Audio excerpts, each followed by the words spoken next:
আসসালামু আলাইকুম। আজকে চিকেন দিয়ে আলুর তরকারি। চিকেনটা ভাজার জন্য আগে নুন হলুদ দিয়ে মাখিয়ে নিতে হবে।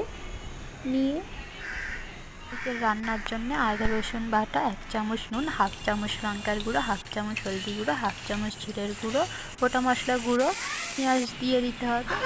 দিয়ে চিকেনটা ভেজে নিয়ে তুলে নিতে হবে। চিকেন ভাজা হয়ে গেলে আলুটা ভেজে নিতে হবে। আলুটা ভাজা হয়ে গেলে তুলে নিতে হবে।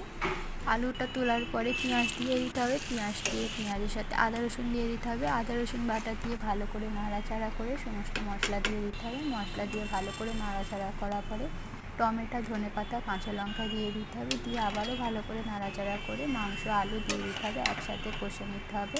কষে নিয়েই 1 মগ জল দিয়ে দিতে হবে। 1 মগ জল দিয়ে ভালো করে সেদ্ধ করে নিলে আজকের রেসিপি কমপ্লিট।